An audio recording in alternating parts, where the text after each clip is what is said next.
The following is a presentation of iRacing on PTR TV. We'd like to thank all of our channel partners for their support. Please like and subscribe to the channel, and we hope you enjoy today's broadcast.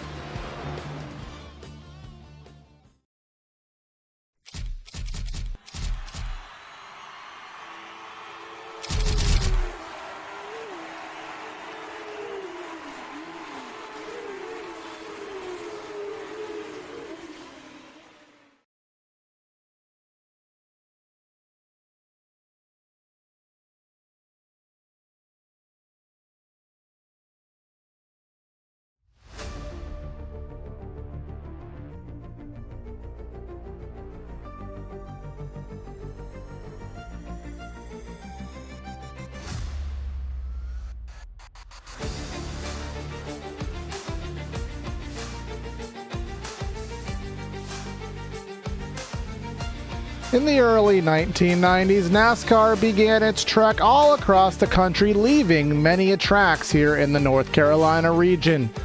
Funny, as time goes by, they leave the new markets and head right back home, and the Rockingham Speedway is a prime example of it. Exiting a 10-year hiatus, we welcome back top-tier motorsport to Central North Carolina. Area came back here on Tuesday night for some truck action, and now what of course do we have next? Let's come back here with the Xfinity cars in the Florida State Builders Pro Series. Welcome everybody to PTR TV. Again, for the Area Pro Series, we are at round number 6 here at the Rockingham Speedway, and we have 150 laps here to tame here this evening. Gonna be myself, Corey Silva, in the booth and in the production truck, and I got the man, the myth, the legend, Hunter Sleppy, along with me for the call. So Hunter, we leave a week off after we just left a road course at the Glen, and now we head to a track equally as difficult, but back to the ovals here at the Rock. Yeah, it's not the new configuration of Rockingham like we saw in the real trucks and Xfinity Series last week, but nonetheless, it's going to be an interesting blast from the past for those that are new to area or this is their first time watching it, just because of the name Rockingham, the Rock. It's a very legendary racetrack. So glad that we're back here. This is our 4th time actually for the Pro Series side of things. We've had a different winner each time. So the first one was back in season 2 with David Weishart, season 3 with Alan Elwood, and then our most recent trip here just last season, Zachary Carr went to victory lane in overtime. Starting position really doesn't tend to matter that much. As long as you're inside the top 10, seems like you have a good shot. But with the way that this season has gone, still looking at some guys that could possibly get their way into victory lane. I think last week we had another back-to-back winner in Logan Clampett. He won at Indianapolis and at Watkins Glen. Before that, Sebastian Marin won Homestead, Miami, and New Hampshire, and then Matt Kemp took the season opener at Daytona. So there's still some big names on there, like our points leader, James Skyley, who's yet to score a win this season. But like you mentioned, he's got the points lead because he's been consistent. 4 top 5s, 4 top 10s, better than the likes of Zach Nichols and Sebastian Marin, who you were caught off guard by him not being in the points lead. Went back and looked at his finishes. He finished 14th at Daytona, and then he finished 28th at Indianapolis. So that 28th place finish is a reason why he's not the points leader heading into this race. And if you go back, us old school guys, if we go back when Rockingham was a track in the real world schedule, you'll go back to the Winston Cup era. And what was the name of the game back then? Consistency. So the name of the game here at the Rock here in the Area Series. But we are under practice conditions now for just a few more seconds, but gives us an opportunity to thank everyone for tuning in here, joining us here on a Thursday evening. You can like, share, comment, subscribe, join in the chat with us, have some fun here on the YouTube side on PTR TV. And of course, if you're watching on Facebook, you can do the same. And you can also, if you are on Twitch, make sure you subscribe to the Area iRacing Twitch. Catch the Truck Series, the Pro Series, and use the Area emotes in the chat. Earn double points if you subscribe. Only costs $5 to do so, and you can get yourself some custom merch. But one lap of qualifying there, Hunter. I was reading some of the chat with the Tuesday guys, and they said one lap here is absolutely murderous. Very tough to get yourself pointed up to speed for that quick lap. Yeah, this is a difficult one because it's just at a mile in length. It looks and feels like a short track, but in length, it's actually just a hair over a mile.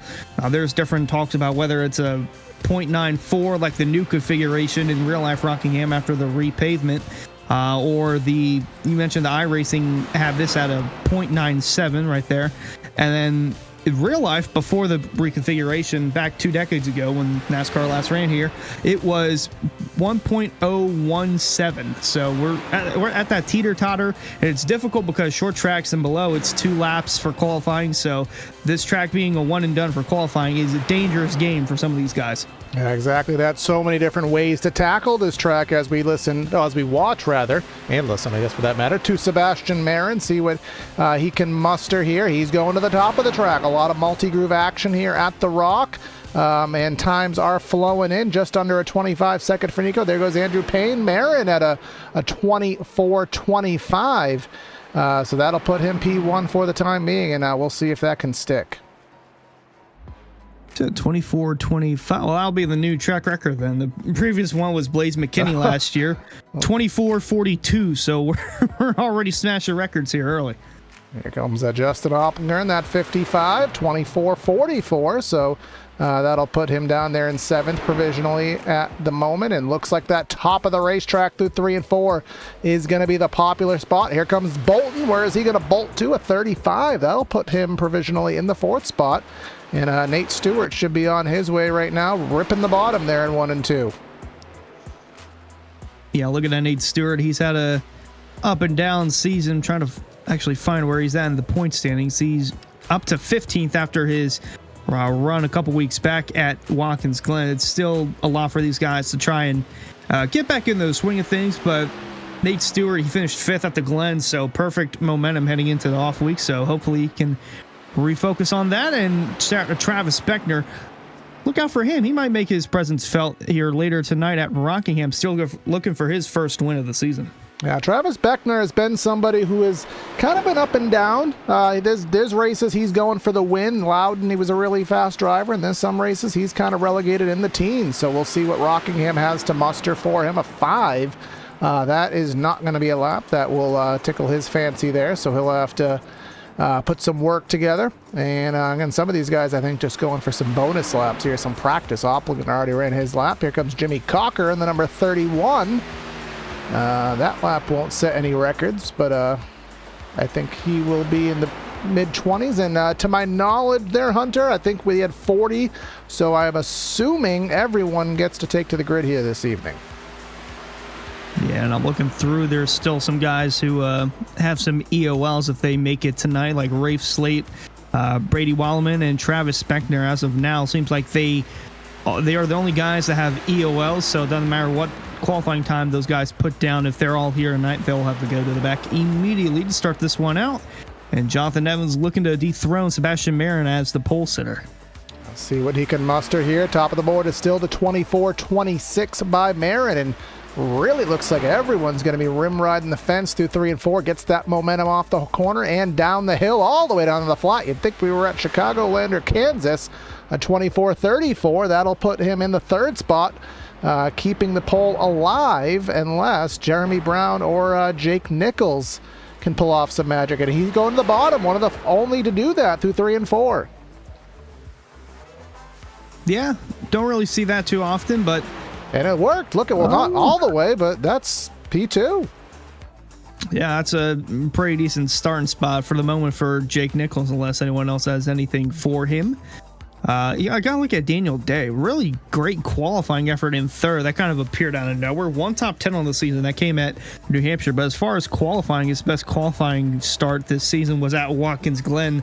Most recently with a 22nd place starting spot. So a 3rd for now. That's a huge confidence booster for Daniel Day in the 61. Someone else of note here in qualifying there, Hunter. Connor Horn qualifying 6th in that number 57 car. I don't have his stats directly in front of me. I'm sure we could, but by far that has to probably be one of his best times here of the season.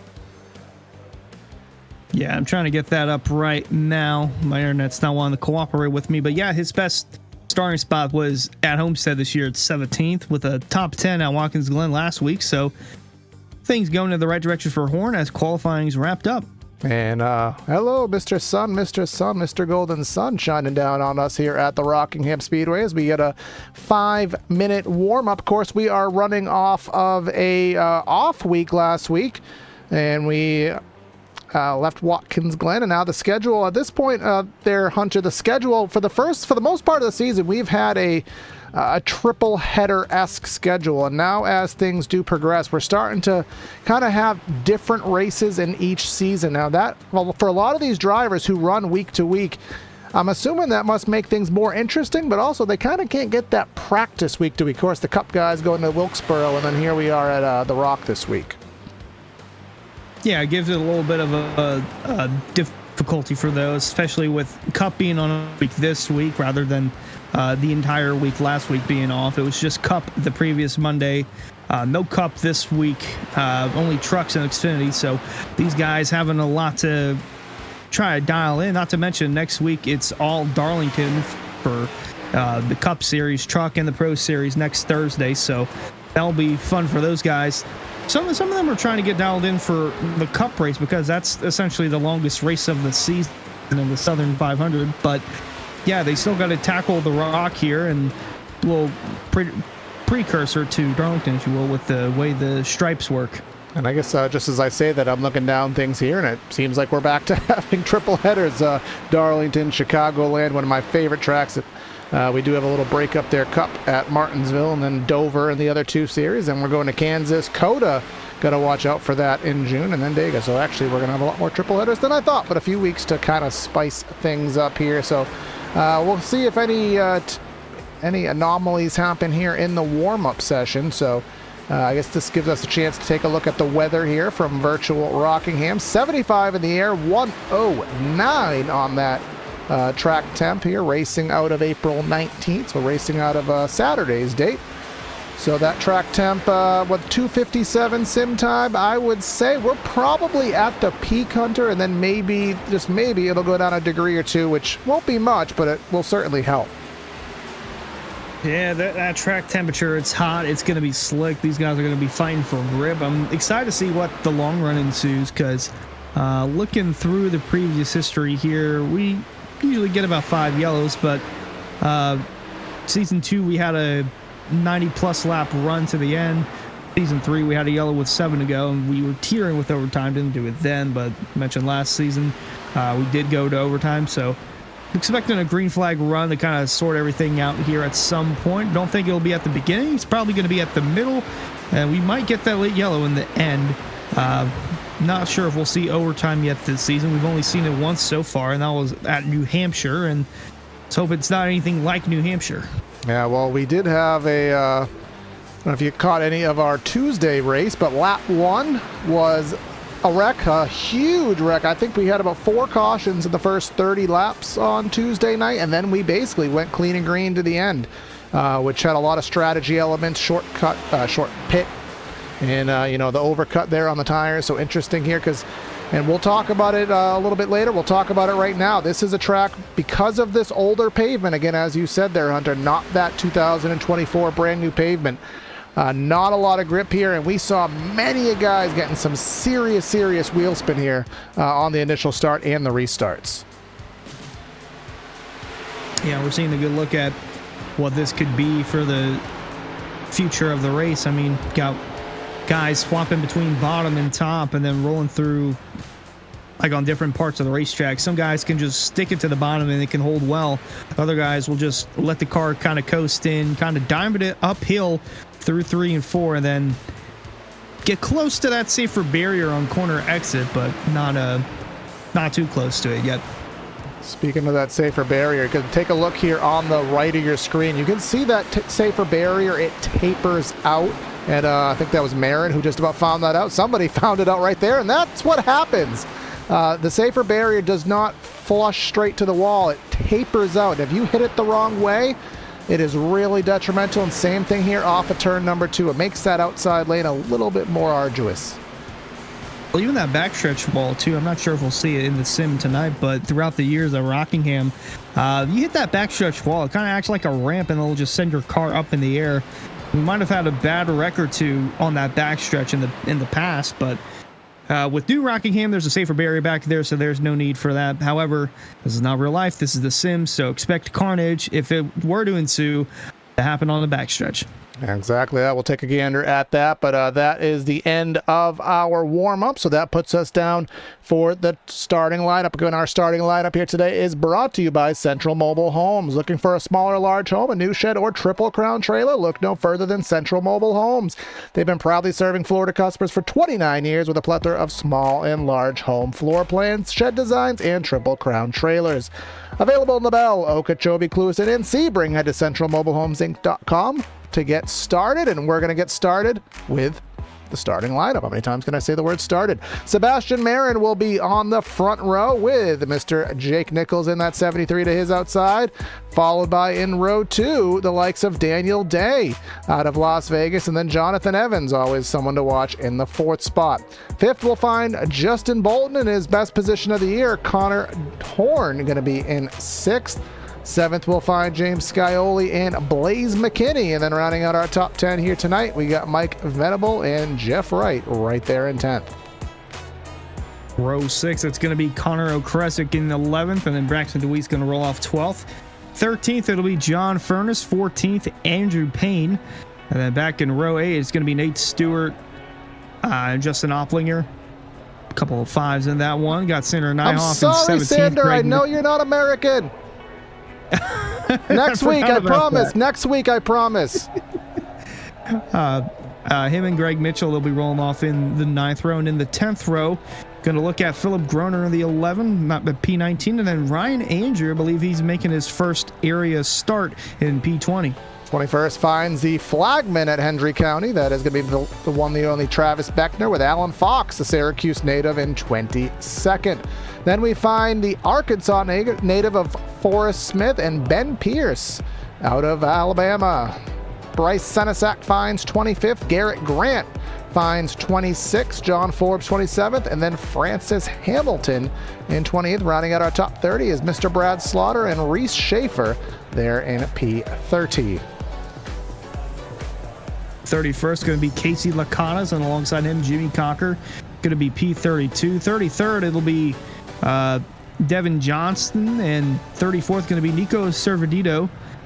Next row will be Brody Falker, going to roll off P35. Zach Nichols down in P36. David Weishart 37th. Brady Walleman 38th. Justin Sogok 39th. And Jeremy Brown going to roll off 40th. All the cars in the field will make it. And then there you see Travis Beckner waiting for everybody to go by. He's got that EOL. And I mentioned Wildman back there in 38th. He's got an EOL as well. So his 38th starting spot really doesn't affect that much. He'll be coming from the back to the front. Same thing with Beckner. Should be a fun show. Exactly that. And our race details here tonight. 150 laps, depending on your decision on how big this place is. It's 141, 46, or 153 miles. Take your pick. 4 sets of tires with a full fuel load here. So, and yeah, I'm going to gander right around 70, 75 laps would be the fuel load. Tires may dictate that a little bit more so. Our keys to the race: got to survive the bumps here. Rockingham will undulate you all around. Watch your lane. Pick your lane. You're going to be top. You're going to be bottom. A lot of guys are going to be top, which means you're going to have to find a way to make the bottom work if you want to make passes. And again, save your tires. You can shoot out of a cannon, but you will drop like a rock if you do that. Yeah, this is going to be fun because I enjoyed watching Rockingham so much because I was too young to realize what Rockingham was. I mean, I wasn't even 4 years old when Cup last ran here, and then I really didn't follow the truck series like that back in 2012 or 2013. But last weekend, watching racing at Rockingham for both truck and Xfinity just showed how great of a racetrack this was and how poor of a decision and a lawsuit it was to lose this track for over 2 decades. But glad NASCAR's brought it back. Area brought it back a little bit ago. Going to make our 4th start here in just a couple of moments, and I'm looking forward to seeing how this turns out. Mentioned it last week was an off week for the Pro Series guys, so might be a little rusty getting things going back green. Well, let's see. We didn't even get 5 feet before we had a wreck on Tuesday night. Let's see if these Pro Series drivers, brought to you by Florida State Builders, can do a little bit better. They're going to have wheel spin. They're going to have to muster about 150 laps here at the Rock. Let's get the party started in the restart zone. Green flag in the air, and let's get rolling at the Rock.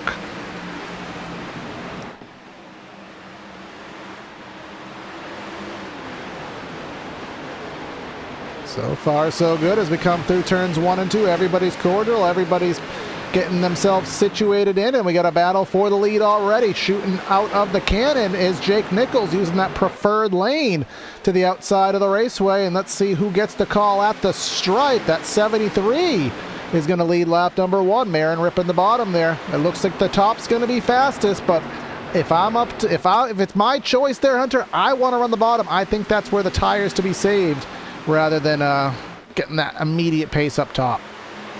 Jake Nichols listened to you because he immediately parked it on the bottom. Marin's just going to try and roll the outside, trying to get a run back around the 73. So far, clean and green for the most part. 2 laps in, looking back at the 48 of Jeff Wright, holding that 10th spot, but behind him, spin! Car sideways on the apron. It was an amazing save. Trying to figure out who that was. Couldn't quite tell it happened so fast. I think it was... There's a green and white car a little bit further back here. I believe it was the number 13 of Braxton DeWeese. I will check once to see if I'm right. And oh, right, what do you know? Here's our Hendry County Motorsports Park replay. Oh, that was contact from Opplinger there. Yeah, Opplinger in the 55 got in a little bit too deep. Again, it's still a couple laps in, guys, trying to get their braking points in. But yeah, an amazing save, and that could have ended really bad if he overcorrected. Yeah, but luckily able to figure it on out there. And while we were watching that, Sebastian Marin did repass Jake Nichols rather quickly. So got his lap led, did Nichols, and now Marin back to where he is. He's been on a major hot streak of late, and trying to continue it here at the Rock. Yeah, that last lap he ran 0.3 quicker than the 73, so he was eager to get back by. And you can already see the amazing side-by-side battles outside this top 3 or 4. And I think we're going to take a look back at how he got that lead. Yep, here he is, straight off turn number 4. Just went right to the bottom of the racetrack. And I think Nichols just said, you know what, it's early. Go ahead and have it. Yeah, you can't win the race on lap 4, so got to buy your time. It's a marathon, not a sprint, especially at the Rock, but under long green flag conditions, these laps will go quicker than these guys expected. So the 24.5s, 24.9 that last time by for Jake Nichols. So he's really preserving the tires early on compared to the 24.59 ran by Marin that time. Here's Blaze McKinney on board with our Whiplash Sim telemetry here, and you can see what he's mustering. 150 down. Oh, live contact there, live on air. Caught that. Connor Horn with some contact with Mr. Mike Venable there, and talking about saves of the race and making some good maneuvers here. Connor Horn on the wheel there. Yeah, it looked like Venable coming down to the inside, and Connor Horn might have came down a little bit. Don't know if it was that or the 77 sent in a little bit too deep, but regardless, just near contact. Robin is racing, clean and green, and now Jeff Wright on the move up. He's trying to get around Horn for that 7th spot. Right in that Pepsi car. He's going to go right to the outside of the racetrack right now. Connor Horn really is going to have to let those tires cool down, because here, especially on the iRacing service, once you get the tires mad, they stay mad. Sometimes they never even recover. So hopefully that happens for him. Our points leader, James Scioli, in the number 7 car, down to the inside of James Furness here in that number 28, kicking his way into the top 10.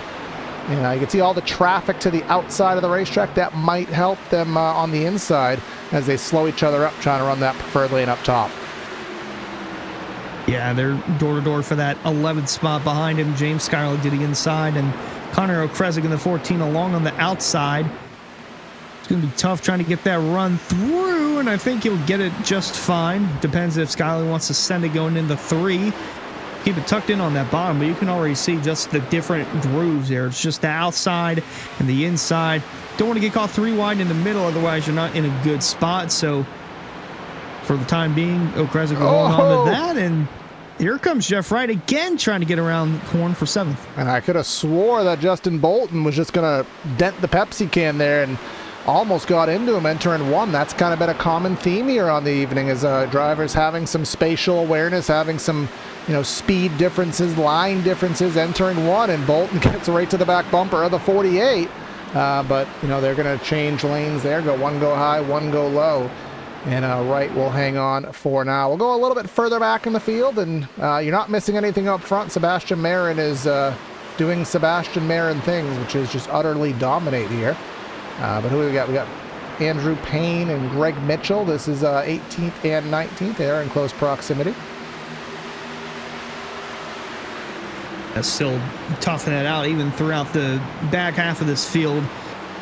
A little further back, you got Travis Beckner trying to work his way from the back to the front. This is around 24th, him and Forrest Smith in that 15. I haven't mentioned him yet, but keeping the 27 behind for now. I think that's Bryce Senesac just behind the 27, having a peek to the inside. And then just in front of Forrest Smith, Zach Nichols mentioned it. He won here last season.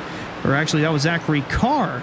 Got that confused. But, yeah, Zach Nichols having a solid showing so far. Still want to work his way up inside the top 20. And Beckner struggling on that bottom. The outside lane proven to be the top lane to be in. And through 3 and 4, he'll take that approach.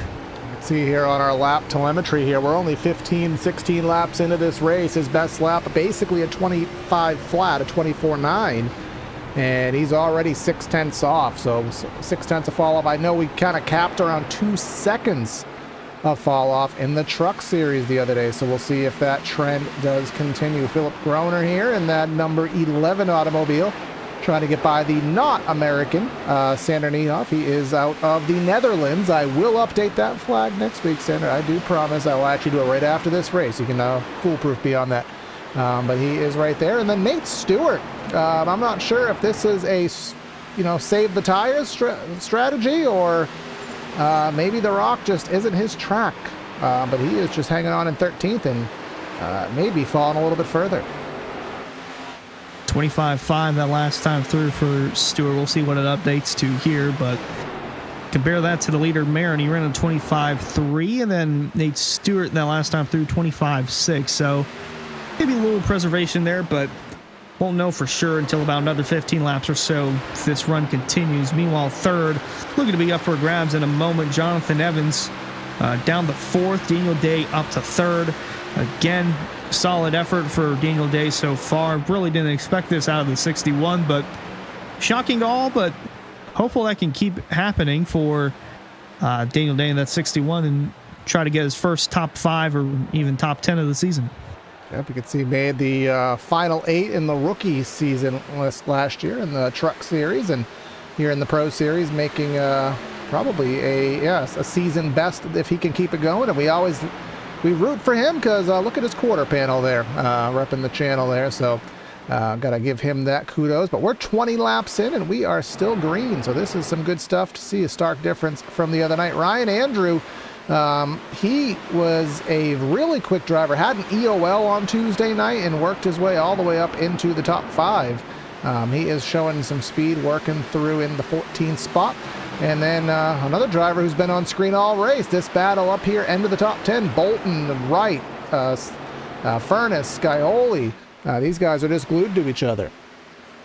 Well, one car that was around that group was Connor O'Kresick, and then he's the only one that's out of the race so far. And questioning whether that smoke we saw in the backstretch a lap or two ago was caused from him or not. Yeah, may have gotten a little bit loose. Didn't see any. Connor O'Kresick did have an issue. I don't want to tie up things too much in replay, but let's see if we can figure something out with O'Kresick. I did have a trigger here on replay. Let's see if it's accurate at all. No, it wasn't accurate, but let's try to figure out what happened to O'Kresick. Here we go. As we're under caution, so we'll quickly scoot our replays here. O'Kresick, yep, there he goes off of, was that Scioli, I think it was. But we are under our first caution here of the race on lap number 23. And I'm going to take a gander that it was Nico Servito. Well, he was involved in it, I believe, or at least saw it. Oh, there we go. What's in front of us right here? Didn't get a good trigger of this. Well, we're gonna have to do a little bit of we're gonna have to do a little bit of digging here. So just bear with me. 65 seeming to be involved. Oh, there's the one. It's Brody Falliker there. Here we go. They all met in the middle off turn number 2 there, and 1 and the 16 got the worst end of the stick there. One more perspective of that. 15. Yeah, they all met in the middle. 15-1, and I think that was 39 there. Brady Weileman. Yep. Yeah, Weileman got in a little bit too hot for Smith, nowhere to go, and then Falliker, innocent bystander and all that. Meanwhile, pit stops, the name of the game, tire wear was a big concern throughout the first 20 laps. Saw the fall off over half a second, sometimes even a full second with those guys. Casey Licata says, screw it, I'm going to come through. I want to lead a lap. And behind him, it's Marin, Nichols, and Evans.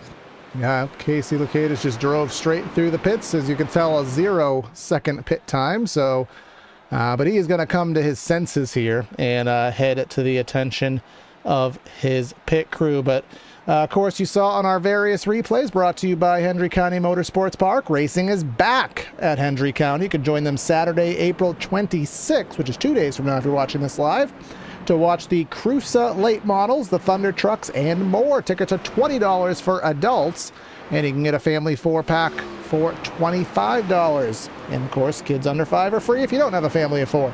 Bring the family to the track at the southernmost dirt track in America in Clewiston in Florida off Highway US 27, HenryCounty.com. Travis Beckner still working his way up through the field. That's the flagman for the Hendry County Motorsports Park. Yeah, the EOL. He's already up to 21st, so he's made up almost half the spots that he started in. Still looking to get his way through. We're not halfway through this race yet, but 27's got some good pace. Yeah, we'll see what happens. He's got pace, and he's got plenty of time to get there because we are only about 1/8 distance, something on those lines here in the race. Marin pulled out to a 3-second lead. Remember, Nichols got the lead off the jump. And let's see what happens on this jump. Green flag back in the air for the restart, and we are getting squirrely there on the accelerator. Yeah, a little bit of a stack up with the restart box here. Marin got a good jump, and outside lane struggled just a tad bit, and saw McKinney spin the tires a good chunk. So good recovery for him, and we'll have to see how he recovers from that. But you can already tell half a second gap already between Marin and Jonathan Evans trying to take it to that 73 on the outside. Jonathan Evans using the outside, the preferred lane here, but now he's down to the inside through 1 and 2 on these newer tires. You might be able to make it work down there. You might be able to make enough momentum there on that shorter line here around Rockingham, but he'll fall back in line. Daniel Day and Mike Venable, they will go door to door for the 4th spot. 1 down high. Day up running to the fence, and we are under caution once again. Look at who it might involve. David Weishart. Oh boy, season 2 winner at this track. Hendry County replay. Oh, what in the world? Something with the 13 checking up hard.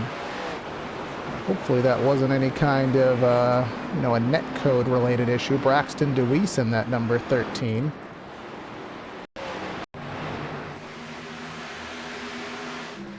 Oh, he got loose off the corner and really never was able to save it. See on board here, watch that wheel. Right. Got that wall in corner exit and just could not save it. Got hit from the 27, and then Weishart actually got bumped by the Ada Brad Slaughter. That's what sent him around. So a little love tap there going wrong from Slaughter to Weishart, and just like that, caution number 2 out. Don't think we'll see many takers this time through. Maybe just a handful of guys. Could see them top off on fuel. We get another good green flag run, and there you see some of them right now. Yeah, we got Francis Hamilton, Nico Servideo, and then of course Weishart after that incident. I'm going to see if there's any damage. The rear of the car is damaged, which if there's any part that's going to be damaged, I'll take the rear being damaged because that part doesn't really get into the air as much anyways. But Sebastian Marin up front not much of a surprise. And if we just kind of go over Sebastian's kind of recent hot streak, if we will, he won at New Hampshire in dominating fashion. He led, 47% of that race. And then he led about 90% of the race at Homestead a few weeks prior to that. And second there at the Glen. So he has had a fabulous season. The only reason he's not in the points lead is because of Indianapolis with a 28th place run, trying to get that run situated here. Points leader Scioli still outside of the top 10 there in 13th. And coming from the admin tower, that most recent caution, no caution points or wreck score points to anyone involved in that deemed a racing incident. However, the yellow before, Brady Wildman got +2, so I got to go back and look at this. So he would be at 5, meaning that for the next start or two, the next 2 starts, he'll have to serve a drive-through under green at Darlington and at Chicagoland. Not a good position to be in, and if he gets any more, he'll be on probation and suspended for the next race at Rockingham again at Darlington. Anything between 6 to 8 points, it's a suspension of 1 week and probation. We've got to watch out for that, and EOL is certainly not a good thing at shorter tracks. So, but we'll have to cross that bridge when he comes to it. Back on the loud pedal, green flag in the air. Seeing if we can get ourselves situated through turn number 1. Everyone got on the go juice pretty good there. No wiggles, no slides, no contact, and Marin's just going to try to check out again. Already by a few car lengths already. Oh, boy. Oh, someone's all the way down to the inside wall. That was Blaze McKinney in the 87. Not sure what happened there. I thought I saw someone go to the inside. Couldn't quite tell if that was it or if that was just a little reflection off my glasses, but it was the 87, and it looked like he might have had a little help. Mr. Horn, yeah, I think he cleared himself there, but yeah.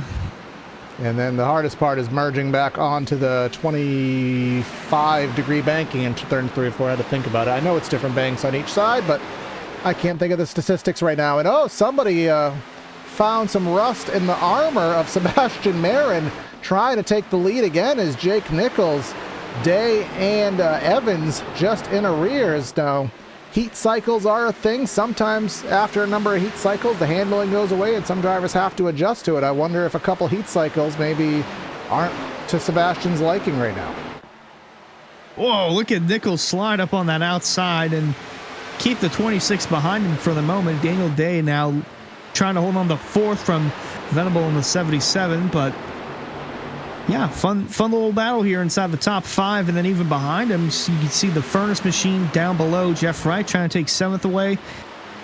Daniel Day still trying to hold on to that top 5, but those 2 behind him trying to get alongside his right door, and will do just that. So Evans hit the safer barrier there as Day really kind of struggled with the bumps through 3 and 4, and here we come through 2. This has been the trouble corner as you predicted there, Hunter, and just really tight with the way the geometry is. Of course, in the real world with the safer barrier, it's even tighter, so these guys got 40 inches more than the real big dogs do. But watch the 77, they're really pinching each other all the way at the top of the track. Got to give each other space for the safer barrier, just hardly do so.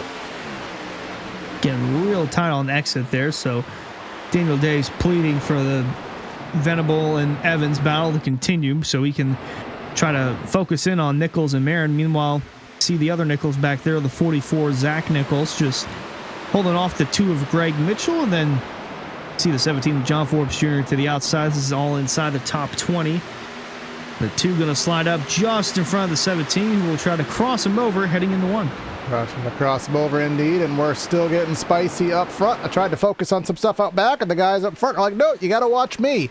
Day and Venable. I don't know who the passer and the passee is here. I think Venable is the passer, but he's really struggling on that inside lane. Watch those hands on that steering wheel. Actually, that was a pretty smooth steering wheel, so he's doing a pretty good job with that. That's also going to be good on the tires as well, but now he's going to go right up to the top of the circuit in middle maybe. Evans trying to fill in the gap, but I will say, as I alluded to on the opening few laps, Marin's either backing the pace down or Nichols, maybe he's found something because he ain't getting away now. Yeah, looking through, the lap times are relatively the same. Oh. Never mind, yellow's out. Jeremy Brown and Ben Pierce. Yeah, Ben Pierce, the hood clips are no longer in clipping formation, so something has put them astray. And let's find out on our Hendry County Motorsports Park replay. Holy mother of toothpaste there. That is David Weishart. And one other driver.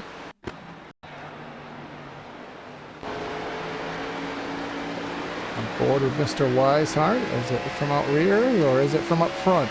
It's from up front. Driver down to the inside. That's the 46.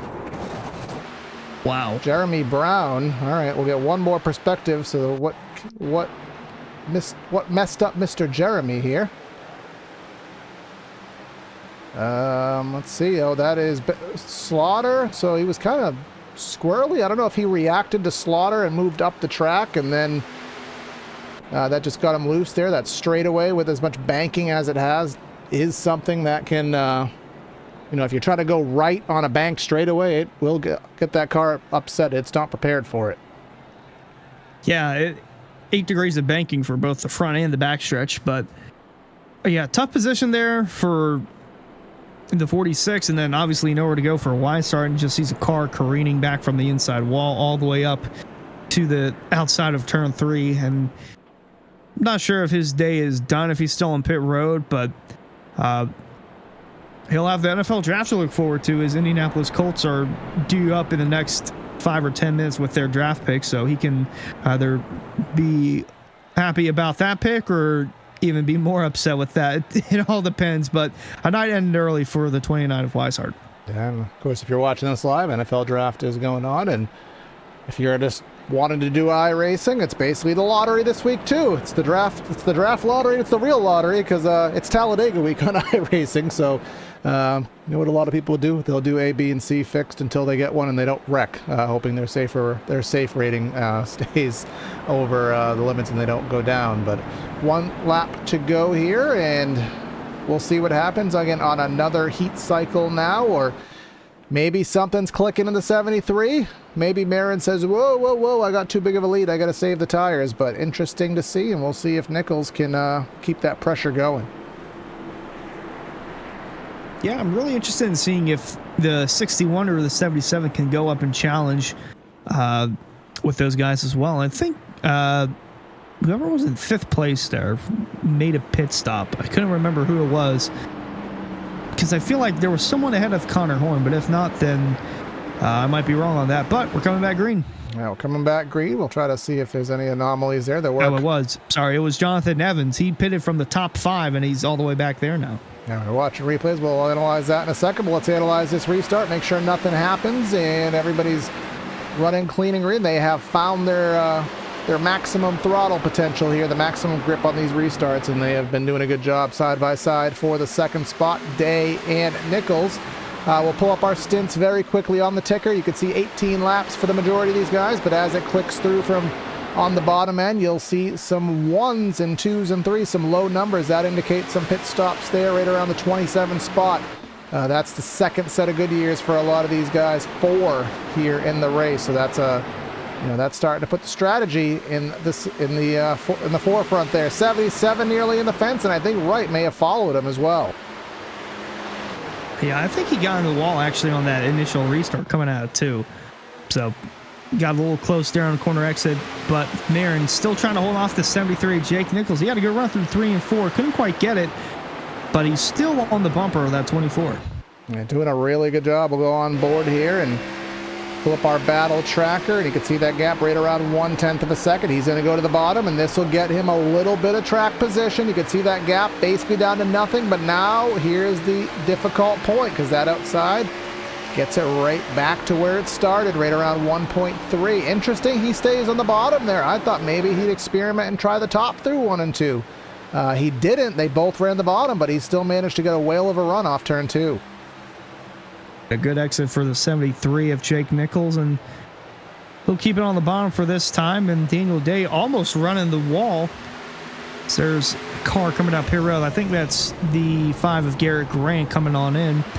But yeah, start a single file out for the most part. Not sure what the 5 is coming in for, but pitting under green at Rockingham is definitely a challenge. Puts you easily 1 to 2 laps down. Yeah, exactly that. Our pit lane delta time here, about 41 seconds. So it's about a lap and a half in arrears at minimum you will go here at the Rockingham Speedway. So lap 46 in. Again, I think we vaguely said about 70, 75 laps, probably the maximum you'd want to go. 50 would probably be where you'd want to go on tires. So interesting that some of those guys, such as the 26, did choose to put their second set of Goodyears on this early. They really need this race to run long there, Hunter, because if we start getting into a late race caution spree, they have less bullets in that gun to play with. Yeah, that's it's always a risky thing, but see if the strategy call works out for the 26. Again, it was a shock to me. He pitted from the top 5, but see if he can work his way back up. Meanwhile, Justin Bolton going to battle with Philip Groner for that 10th position. Body slam, door tap. Oh no, that was a right hand hook, almost gone bad there, and barely missed that. That wasn't Philip Groner. That was Ryan Andrew, again making his first area start tonight. I'm not sure why I thought that was Philip Groner, but he ran him all the way up in about tap doors right there, and almost ended badly for both guys. I'm going to thank a matter of a couple inches there, and thank the netcode model, because that allowed them to evade potential carnage there. And our points leader, Scioli, in 12th, trying to get that 11th spot away, and Bolton is not giving anybody any... Let's try that again.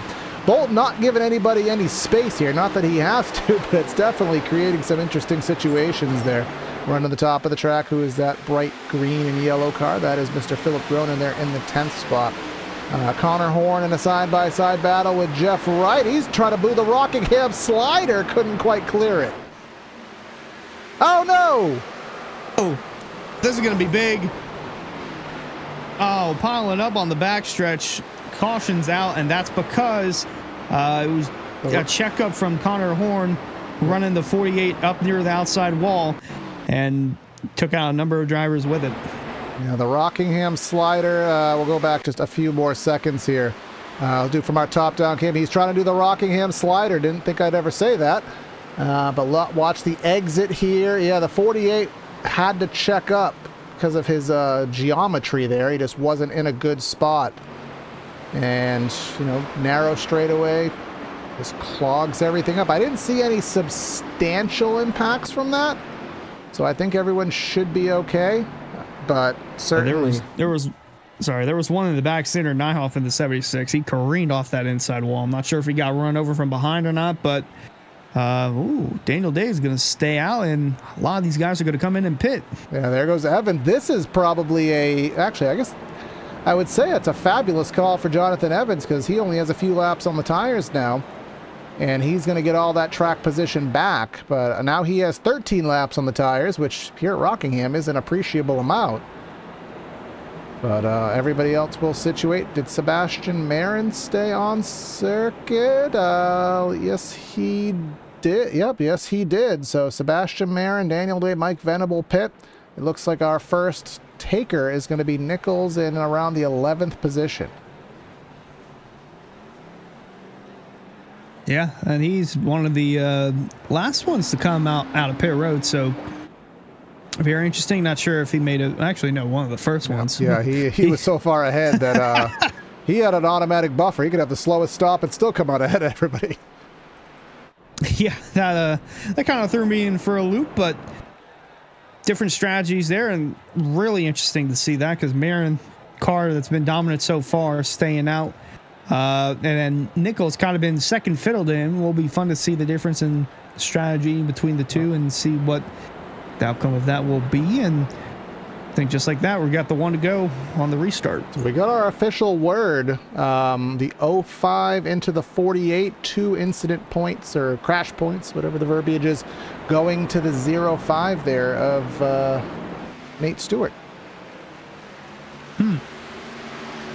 So that is an interesting one, but yeah, I guess Connor's getting off the hook there, I guess. But he won't complain about it. But either way, we'll get doubled up, stacked up, ready for the restart here. Pull up the stint one more time just so you can see. 30 laps tires on the top three. Evans and Slaughter and Senesac, highest they've been on the day. They got some modestly fresh tires. And then the super fresh tire is going to be there in 11. So this restart, we'll say, could be interesting.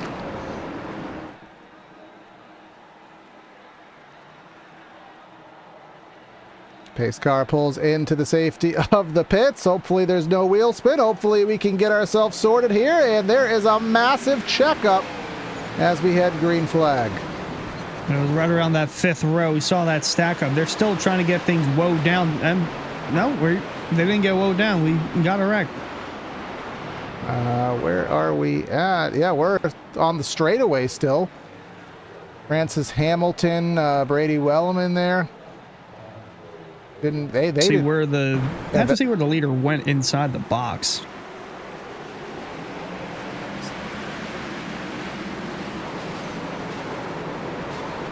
Yeah, that was. The accordion effect started to get real bad around the fifth row, and then it just kind of wound out from there. Yeah, this is on board with Brady in that number 39 car. Ready? He's ready. He's ready. Yeah, so massive checkup. So I guess we'll answer your question there on our Hendry County Motorsports Park replay. We'll analyze a little bit further up. Oh, yeah, it was in this kerfuffle of sorts. Watch, where did this stem from? I'd say right around the row with the 8 and that green and black car. Couldn't quite make it out. Senesac in the 09. Yeah. Third or fourth row is when that started, but it really all depends on when the leader goes in the box, because I mean, this isn't the first time we've seen this happen tonight, but this is the worst one we've seen so far, where they have a little stack up or a wheel spin, but I think that time it was just trying to go as late as you can in the box to try and offset the guy to your outside. But I mean, we've already seen tonight, you get that good jump on the restart as the leader, you're 3 car lengths ahead of the second place driver heading into the first turn, so not real sure what the issue was there, but regardless, a lot of unhappy guys, I would assume, over that kerfuffle of a restart. Yeah, I just called out that I thought that restart, at least the first 10 or so positions got through. I thought we were clean and green, and then all 4 not there. So our caution count does tick up here. And for Marin, for Day, for Venable, they will obviously stay out. In that very short time frame, Jake Nichols did go up 2 positions. We only raced maybe about half a lap, but he did go from 11th to 9th just in that short time frame. He is our freshest tire individual, highest up on the pylon as of far, but 1 to go. We'll try it one more time. As a reference, our attrition tracker is getting up there. Okresic, Brown, Servideo, Grant, Groner, and Nyhoff all fully retired. Pierce and Weishart all but retired. And then the other 32 drivers are still on the lead lap. We're kind of crawling at this pace now. We had a good run going, and now it's just yellow after yellow after yellow. Let's see if we can get these guys settled in for the restart. Marin's still going to be the leader. Daniel Day to his outside. Venable and Evans in that second row. Then the third row, kind of where this started last time around. Slaughter and Senesac up there. Cocker, Falliker, Nichols, and Skyley round off the top 10. Fingers crossed we make it through this time A-okay. We're going to try to anti-jinx it here. Usually when we do temporarily loud engines, they wreck. We're going to hope it gets us green. Let's do some temporarily loud engines.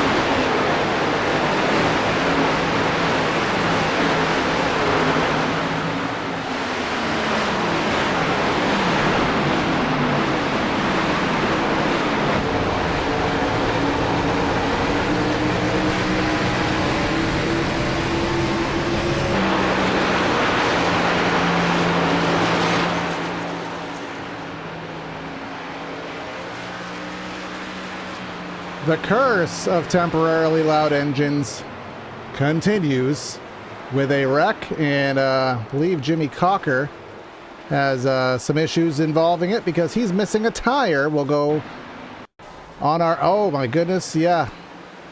Guys, not Daytona. Scioli in the defense there. Airtime with the 08 of Ryan Andrew.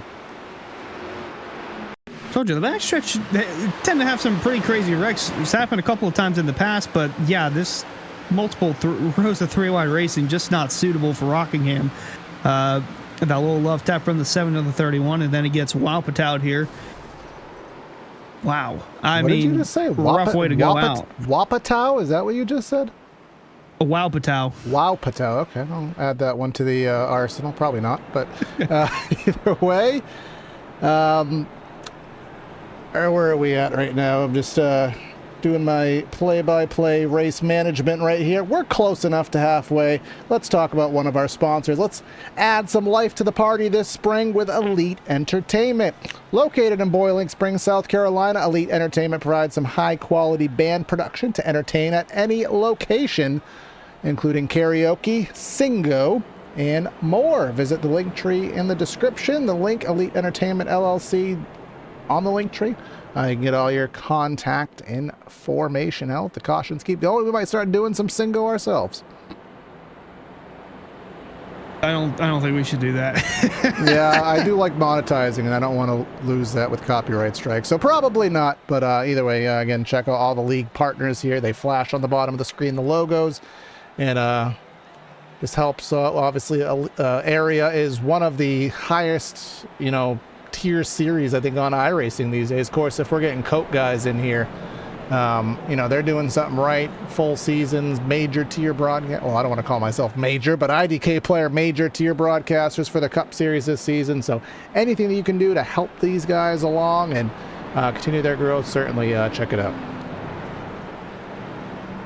Yeah, we're going to get right back to the swing of things on Monday, so that'll be fun at Darlington, the longest race of the year, Southern 500. It'll be throwback week for area, so usually when it happens, so that'll be fun. You get to see all the different throwback schemes, and not just the Cup side of things, but trucks and even on the Pro Series side of things. I'm really looking forward to seeing what some of these guys have in store.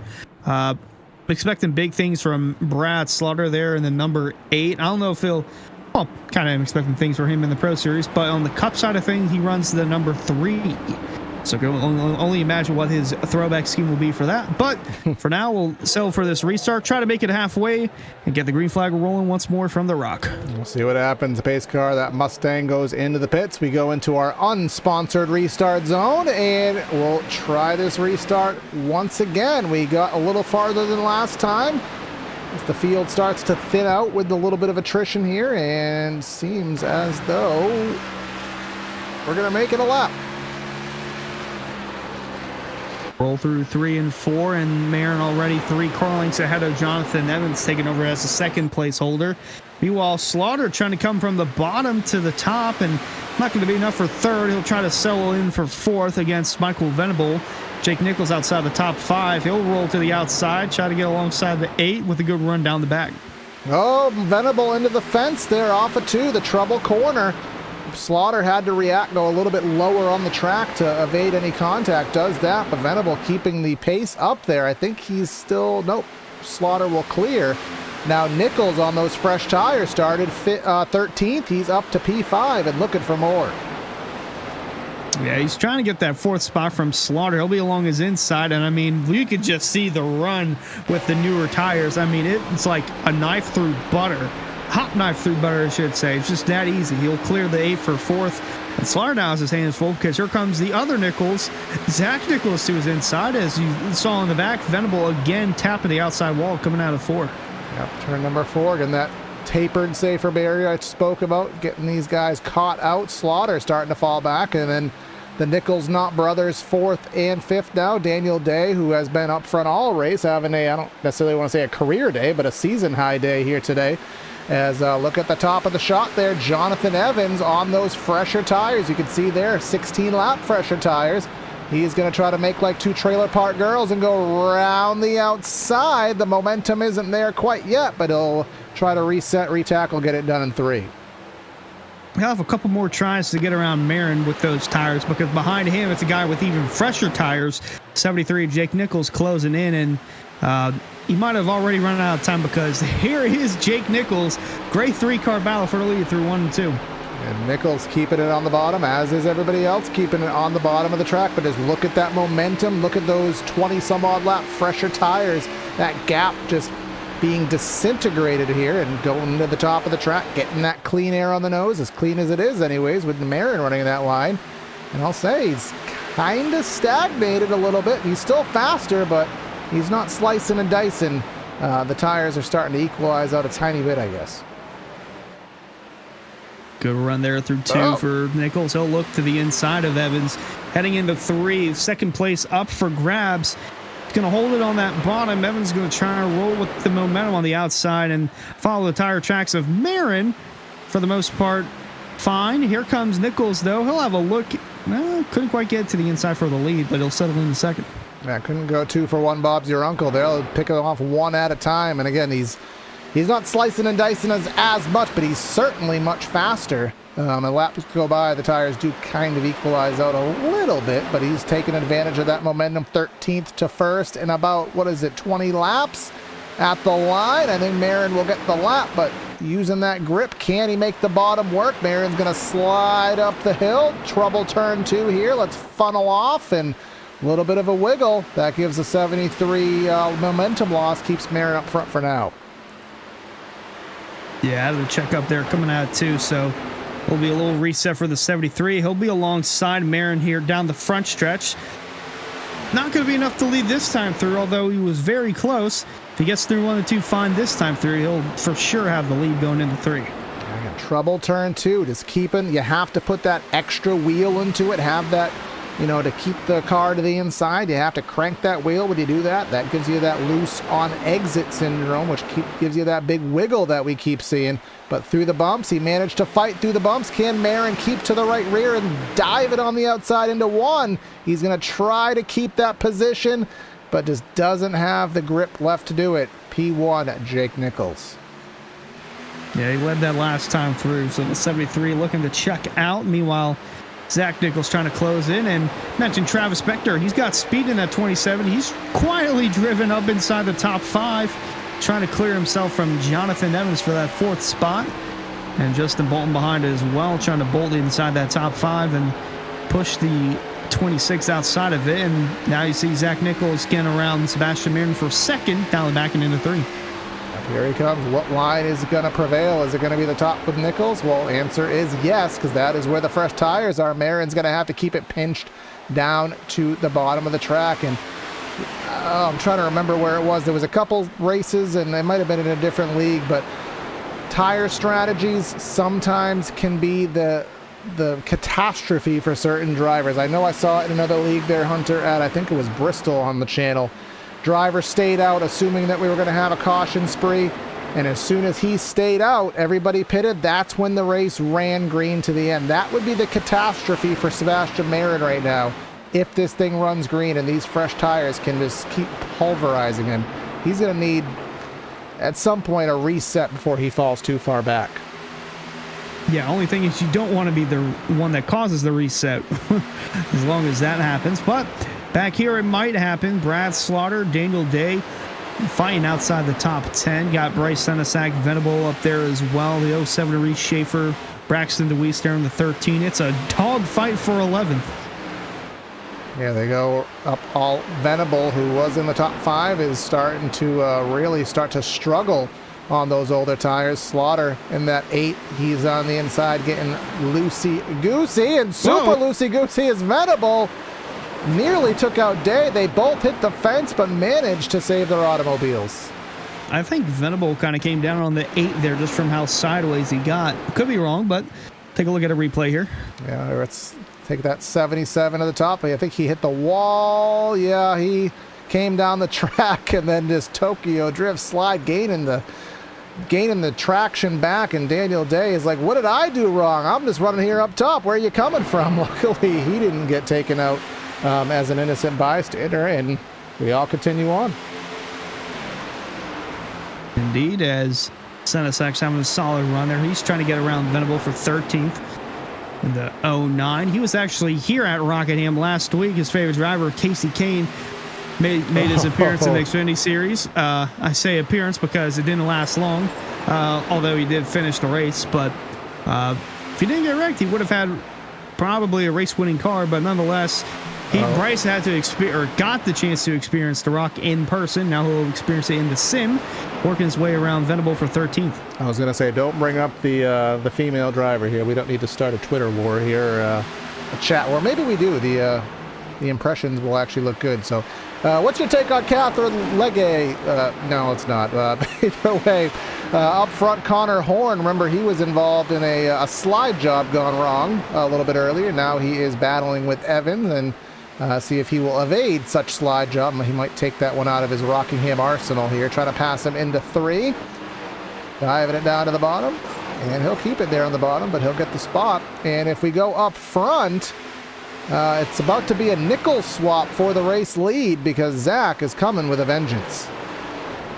Yeah, he's closing in on Jake there. And again, no relation to these two, but they're both fast, so it's easy to think that they are related just because of how fast they are, but that is not the case for the Pro Series. Tyler Nichols, the real brother of Jake Nichols, he's fast. He's won before last season for the Cup side of things, so good to see that the 73's up front logging in some laps. Got the 44 hounding him down, and then actually being hounded down back there for 3rd. Justin Bolton is hounding the bumper of Beckner. 3rd and 4th on the track, running solid for the time being, and Marin holding on to that 5th place spot. See on the lap time chart last time by, Marin was actually faster than the race leaders, but they were trying to navigate traffic. Let's see what it is this time by as they cross the stripe in some clean real estate. And last time by, Marin 3/10 off the race lead, and let's see what is his future looking like. It's looking pretty grim if you're Marin, because he's about to go into that absolute hornet's nest as Connor Horn catching him.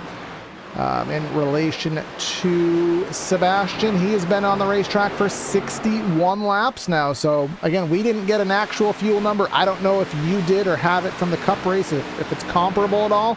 I'd imagine he'd probably want to come in within the next 20 laps or so.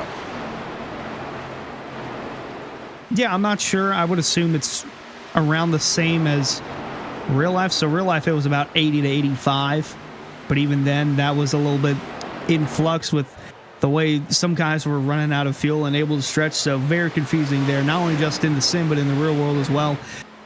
Not confusing, though. 73 and the 44, both fastest cars on the racetrack right now. They're trying to gap the 27 and the 4. Now, fastest cars on the track, but the only thing that we're gonna look out for is that tire undercut overcut.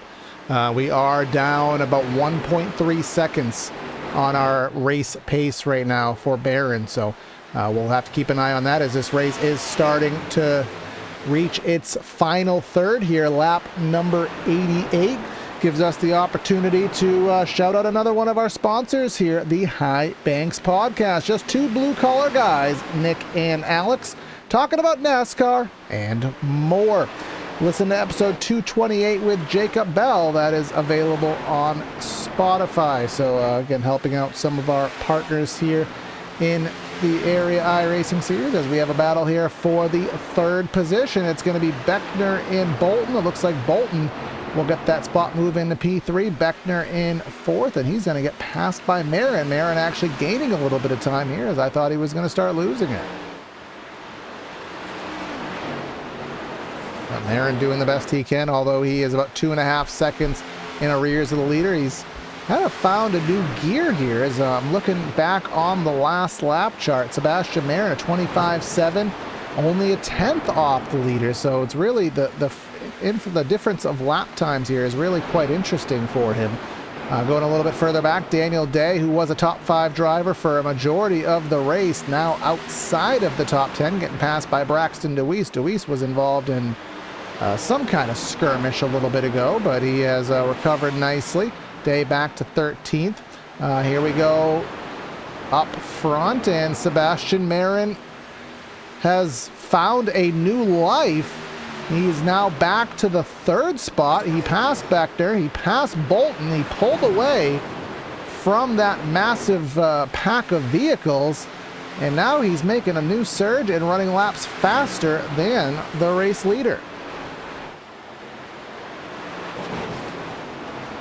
Running the fence there certainly won't help things. Hunter did have to step away for a little break to the loo, so wait for him to arise. But here comes James Scioli here in the 7th spot in the number 7 car, battling with Jonathan Evans. You know, Jonathan Evans had that alternate strategy from the beginning of the event. He pitted very early from a top 5 spot, hasn't fully recovered from it, but he is trying to do so now. He's in that number 26 car in that 8th spot. Justin Opplinger in the number 55, trying to run the bottom of the track, and the end of the wall is Evans. That'll slow him up. 55 has to dive low. That also allows Greg Mitchell in the 2 car to dive low, but inside of the track, very hard to run. We'll see if the 26 can maintain or if Mitchell can bite. He'll have to fall back in line, but now the battle is for 5th with Connor and Scioli.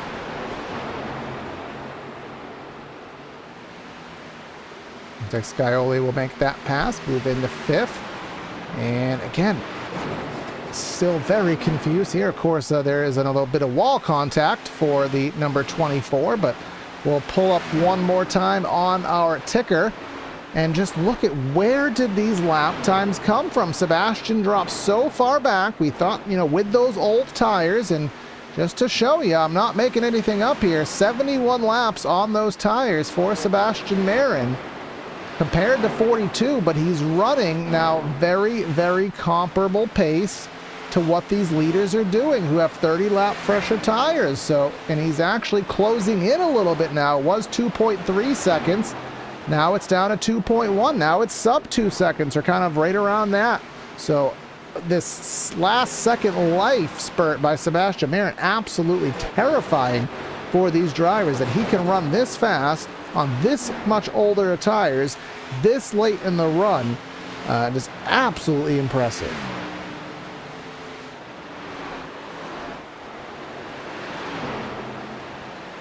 So we'll await that pit stop from Sebastian. He'll probably lead the charge down. That gap kind of hovering around, but you know, it's a lot better than we thought. We thought he was going to fall back into the clutches of Connor Horn, Evans, Mitchell, and company.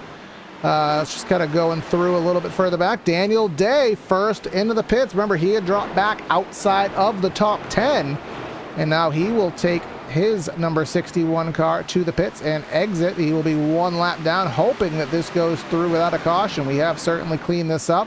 This is a live battle on the back end of the lead lap. Anna Sogak and Forrest Smith. And then Daniel Day will just split them and try and get on by. He will do just that, trying to get himself into free pass position as soon as possible.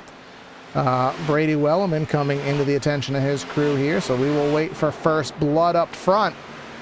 44 has dropped off of the lead pace for now by about a car length or two. Sebastian is just still on his second life tour here. Got that gap down to about 1.5 seconds.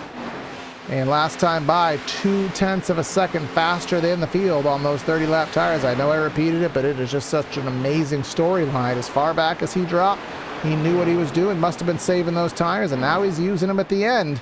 Here comes Jonathan Evans in, so it's only a matter of time before one of these leaders makes that stab, as now we are at the century mark. 50 laps to go here in the Area Pro Series.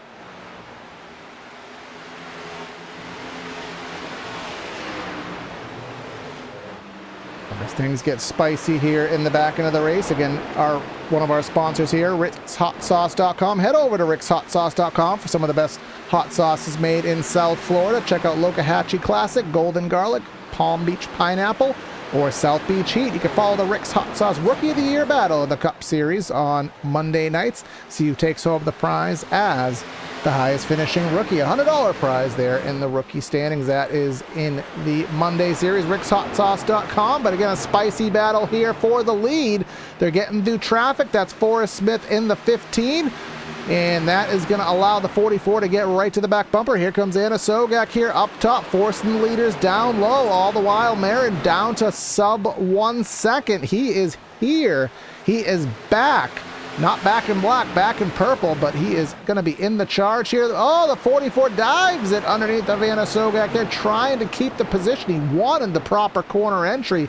Couldn't get it. Had to kind of make that tighter entry. Not what he wanted, but still going for the battle for the lead as we still await first blood here for the leaders with their final pit stop.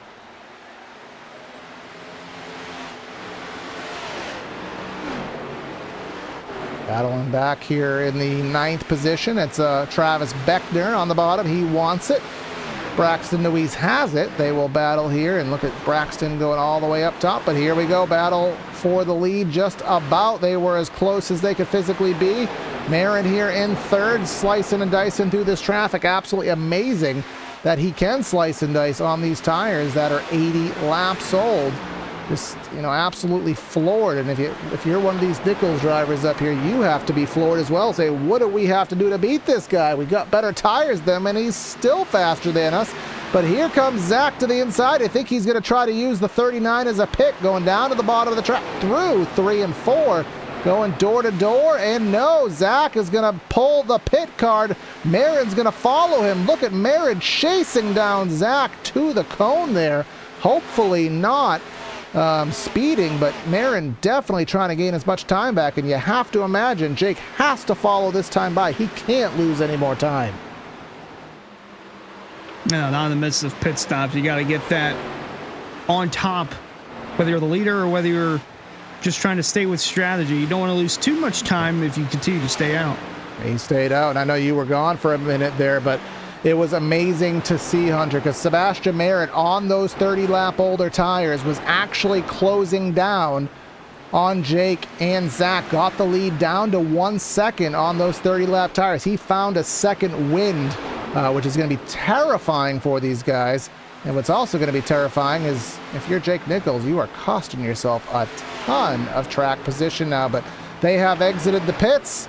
And look at Marin was able, he drove it in really hard to the cone. He was super aggressive on his pit cycle, and look what it did for him. It got him out ahead of Zach.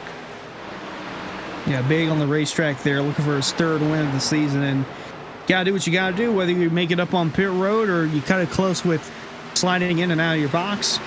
Yeah, he was able to do it and get around the 44. Slower by a half second in the pits, and overall a 1.5 seconds in the pit lane time. That is what was needed, but now just look at them go, and look what's ahead of them. They have all these fresh tires, and they have to slice and dice through these lap cars. Sorry, Deweese got into the wall there. Yes, he did, and everybody trying to get through here. Deweese in that number 13, he has had it up and down day. Now he's having connection issues here, but what we're wondering here, Jake Nichols remaining on the racetrack. 40 laps to go. Every lap that stays out, he's losing about, let's get the number there, Hunter. He's losing about, oh, that's math, 1.8 seconds. And we're losing time in the race where he's not going to have a lot of time to use those fresh tires to overcome the gap he's losing. Yeah, that's the thing about staying out. You don't want to stay out too much to where you lose too much ground, and then 1, you can't make it up, and 2, you don't have enough time to use the fresh tires. So at some point you got to come down and lay the hammer down and make a decision. Yeah, and he has yet to make that decision here. Coming off turn number 4, are there any takers to the left of the racetrack here? Coming off on our static cam? Nope, everybody remaining on the raceway here, and let's just reference Sebastian in that number 24. Zach is falling a little bit in arrears of him. Daniel Day pit a little bit earlier than anybody else, and he is losing that time. Here comes Zach to the outside. But still a fabulous day for Daniel Day. He can't, even though he did fall back on the strategy, just the speed that number 61 has had tonight, certainly something to boost the confidence. Yeah, definitely a much needed run for that 61. Still enough time to possibly set up a good finish for the day for that 61. It all depends on if a yellow comes out. That would definitely shake things up for the most part, but Jake Nichols still buying time as the leader, but for how much longer? In 60 laps, he must still have about 20 or so in the tank, quite physically. But, do you see a caution? I mean, I don't want to say it with the status of Rockingham. I don't want to say that a race has a green flag flare because it's tight. Everyone's loose. Everyone's bumping. Everyone is sliding. But at some point, you have to kind of say, I think a caution is pretty slim. I got to do it. But if a caution comes out, he's in a really good spot. Actually, as if a caution comes out, Marin's the lucky dog, so he's not even going to pin Marin a lap down if he pits right now. Yeah. So, oh boy. So, I mean, we did get overtime in last season's race, so wouldn't be surprising if we had that, but 73 is still just buying time, and he's about to see the 24 fly right by him going into one. Yes, he is. So now Sebastian's on the lead lap. So remember, I think we saw and averaged out that it's about 43 seconds to make a pit stop here from start to finish. Actually add a couple seconds to that. That's not track. So maybe 46, 47 seconds. Marin's on the lead lap. So essentially, I'm going to do some really rudimentary math here, Hunter. So it's probably well wrong. Marin's about 25 seconds behind now. And Nichols is going to lose 47 seconds. So he is going to be double-digit seconds behind Marin when this all shakes out. Yeah, half a track length behind. That's if he pits now, which I don't know if he'll be able to do, going from top to bottom that quick, but he's still just buying his time, running the outside. And again, just keeping track here of things. We're just switching over our ticker to give you that information. We're still waiting on the top 10 to come into the pits. Scioli, he has been in a long-standing battle here with Justin Bolton. He can't get by on that inside lane in that number 7, but he's just trying to have a consistent day and, you know, preserve that points lead, knowing that Marin is in a super spot to try to take it away from him. He's just trying to maximize what he can, but that inside lane is just not working for him. Yeah, different entry there going in the corner, but yeah, we're 60 laps now for Nichols, unless they were saving fuel during that time where he's been the leader and staying out, which I don't know why you would do. Tires are going to be that much more important on the longer run, then why not just come down and pit? But at this point, he's already made his bed and line in it. With whatever strategy he's choosing to do, he's got to stick with it. 67 laps, 30 to go. He's not going 100 laps around Rockingham, and even so, look on the left side of your screen. Sebastian Marin, 16 seconds behind. So as a reference, let's pull up our lower third here. 26.7 for Nichols. 25 flat. 1.3, 1.4 seconds a lap. So at this current pace, about 10 laps from now, Marin is probably sub 3 seconds of the leader. Terrible math, but proves the point that Jake Nichols is really banking on the caution card at this point, and even still remaining on the track. But even still, it's not just him. We're still waiting on the top 10. I mean, they know something we don't. Is it going to rain? Or are we getting someone going to throw a water bottle on the track? They must know something we don't at this point. Of course, that 4 and the 7, really close nose and tail racing through turn 2. Greg Mitchell getting into that outside wall there, almost creating a little catastrophe. Here's a car coming out of pit road. Yellow might happen right here. I mean, had a couple of times to come out. It's Alan Fox in that Dubby car, that number 90. He exited the pits and kind of scared everybody right there. And back to the front, Scioli's trying for the umpteenth time here, but he's trying on the alternate side of the speedway. He has that outside lane, and he is going to try to make it happen. And that 4 is just going to dive it on in there, and he'll do a crossover move. And who is going to take them 3 wide? Is that Senesac? Senesac is on fresh tires here. So he will just, he's trying to be patient. He knows this is a battle, but he wants to go and maximize his position. Yeah, if Senesac buys his time right, he'll have a solid finish here. He's 16th, 1 lap down right now, so if yellow comes out, he'll be the free pass car. So just trying to stay clean and green from the second and third cars on the racetrack, and he got around Bolton fine. He'll try to get around Scioli just fine here, but yeah, solid showing so far from that 09. And on our Sebastian Marin watch, sub 10 seconds to the leader. So he has unlapped himself and already drove halfway across the speedway to close in on Jake Nichols. So Jake Nichols, I don't know if you're going to get yourself a championship flag here tonight, but if you want some merch, you can visit shop.areairacing.com for high-quality merch at low prices. Shop from over 100 selections of t-shirts, hats, and champion brand clothing, and even more area accessories. Easy to shop, quicker to ship, better to wear. Shop.areairacing.com. Maybe you'll get winners merch. And if I had to bet, probably not going to be that 73 unless we get an utter miracle, which has happened. But he is running out of fuel. He's running out of time. 74 laps into his run. He's running out of time in every capacity here. And if there's going to be a gamble, those Las Vegas odds are going to have to do it now. But it looks like he may be coming this time. Just under 25 laps to go, and he'll make the choice to go down pit road.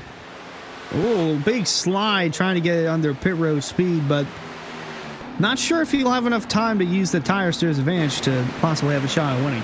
You said not sure? I'm just going to say no, because he's got 20 laps to go. If he goes ultimate, I mean, you can give him the Mario Kart bullet bill. You can give him the, every little trick in the book. He is basically going to be probably 20 seconds behind Marin, if not more than that. I wouldn't be surprised if he's actually a lap down, to be honest with you. As far back as he's going to be. Scioli and Bolton still on track, and Marin now in third. We'll give credit to Zach Nichols. Nichols has, kept him honest anyways. Connor Horn, again, a fabulous day for Connor Horn. He is on the hook for an interview here today for a podium effort for that number 57. Opplinger is going to try to change that. He's not too far back. Where is our other? Oh, yeah. Jake is back there. Who else is one of our top guys that we haven't talked about? Travis Beckner in 7th here today. Again, real off day there, Hunter, for that 05. I think this is the first time this season we've just seen that 05 just kind of bowl a gutter ball here tonight. Yeah, I mean, he was caught up in that wreck earlier when he was running inside the top 10, so that didn't help at all. But a gutter ball to his standards, anyways. Let's put it that way. Yeah. Well, he had that first top 5 and top 10 of the season last time out at Watkins Glen. Things cycle out with the 7 and the 4. I think they still have to come down pit road. That should put the 05 inside the top 10. Would probably put him at 9th, but there's the 73. 1 lap down. I mean, he's a lap down, but he's got the freshest tires on the track, so leader check. I don't know if they'll be enough to win, but he's entering. It'll be fun to see nonetheless. He's entering 1 and 2, center 1 and 2.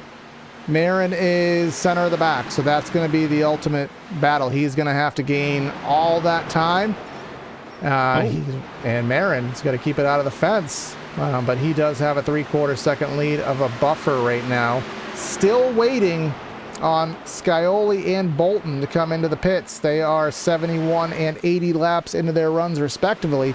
I guess you could say, no, that'd be pushing 90 laps for Scioli. Maybe it's plausible, maybe, but the tires aren't gonna, it ain't gonna be too happy if they even exist at the end of that.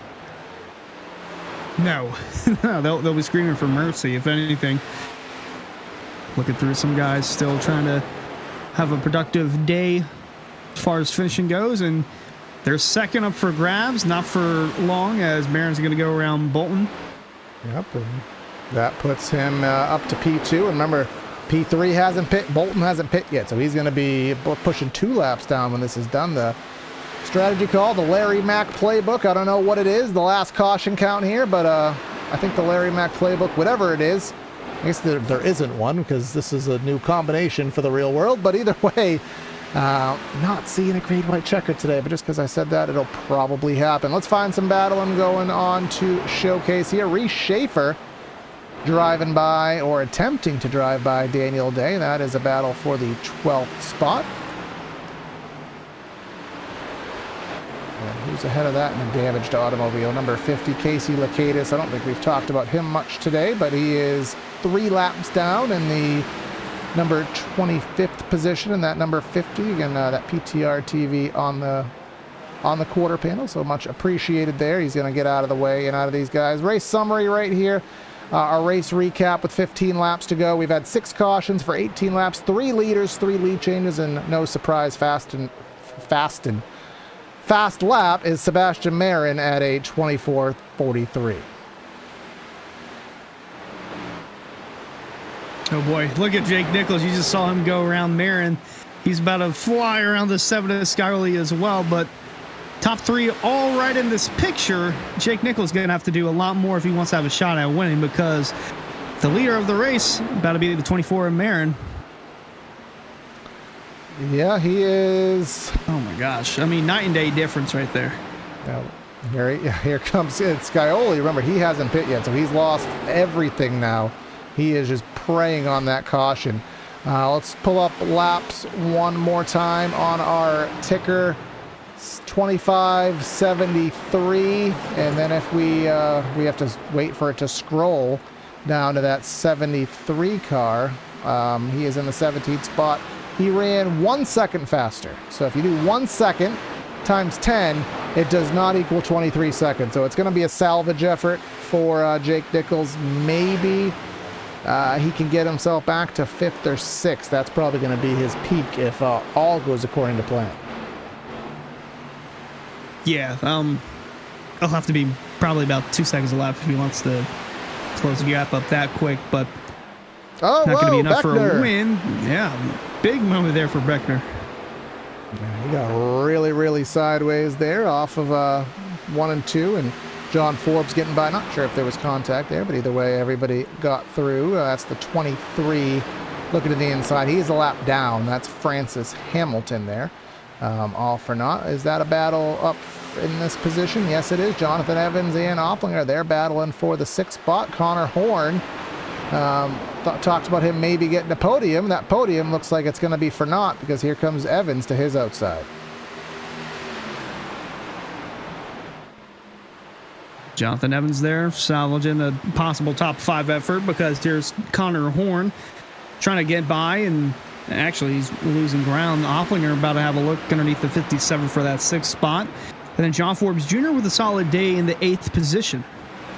John Forbes, nice solid day here. And again, they're pinching each other on old tires. Again, if anything's going to go wrong, that's the place where it's going to happen. Again, we're still waiting on pit stops from 2 drivers, as contact nearly, if not actually, between the 57 and the 55, but they evade losing control of their cars, luckily. And a little bit further back, we have a potential battle here. And now, I'm not trying to start drama. I'm really not. 8 laps to go. There's been a few laps that Nichols has been faster. It's been a few, not enough, but there were a few. The gap did get down to about a half second for a lap or two. And I was getting optimistic. Maybe we'd have one of those Rockingham finishes. But Marin said, no, none of that. Oh, then he keeps scraping the wall.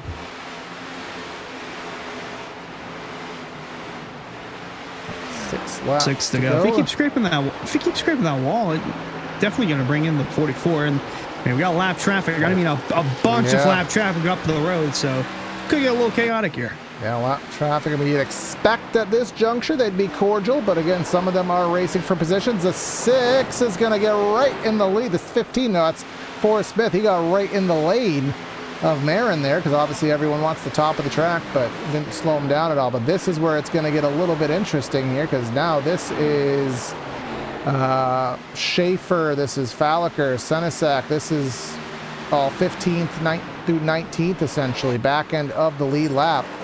And these positions matter just as much as the win in their eyes. It's like they want that position. They don't want to roll over and play dead, but they also don't want to break the flow of the race.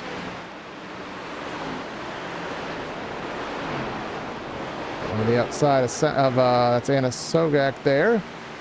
Gap is now extending, so Marin's intensity can dial back a little bit here as he closes on Lakatos. Lakatos will give him the top, and saying just about every lap for the last 4 or 5 laps he's been into the fences, Marin, but that right side, these carbon fiber bodies ain't doing him wrong there. And that number 24 has led 80 laps, and he's just looking to lead 3 more for another dominating effort here on the season.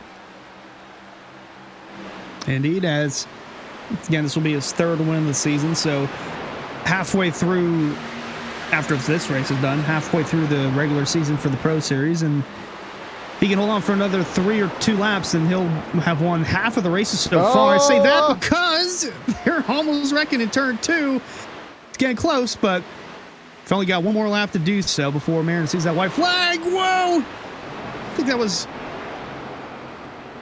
that was Daniel Day in the 61, John Forbes Jr. in the 17. Oh, Daniel They're Day. still trading paint. They're trying everything they can to wreck, and Sebastian's like, let me get to the white flag, sponsored by, we don't have a sponsor for it, but it's the white flag here in the Area Pro Series, brought to you by Florida Estate Builders, and we've gotten to the white, and Sebastian Marin doing Sebastian Marin things.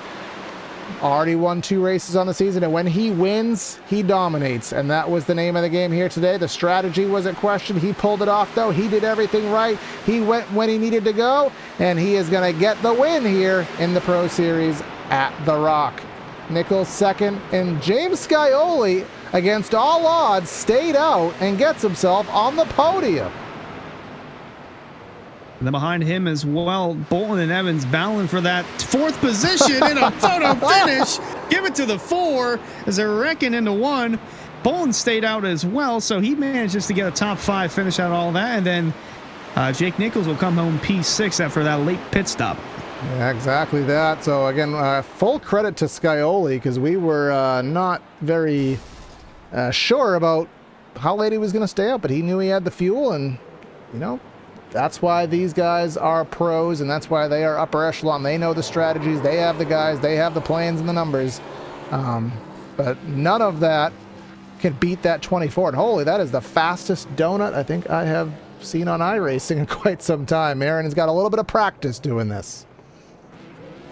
Yeah, 3rd win of the season. He's got a 50% win rate in the Pro Series, so not too shocking there. And if you followed him back through on the truck side of things, he won a good bit in the Truck Series as well. He won 5 times in 11 starts last season in the Truck Series, so 3rd win of the season for LVV Racing, and with that win, he'll be back at the points lead. Or actually, let me not say that too far back, because Scioli did finish 3rd, but 2nd was Zach Nichols. Bolton holds on for 4th, just barely over Jonathan Evans. Nichols came home P6. Opplinger, Daniel Day with the best finish of the season in 8th. Greg Mitchell and John Forbes Jr. round out the top 10.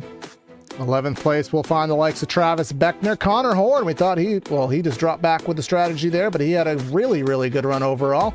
Sunasak 13th. Braxton DeWeese hit everything but the lottery, but he was in 14th here today. Brody Falliker. Nate Stewart just was off all day, had a little bit of it damage, but just didn't quite have it here today. Schaefer, Whaleman, Francis Smith, and then Brad Slaughter rounding out our top 20. Coming through 21st, Justin Sogak, Jeff Wright coming home 22nd.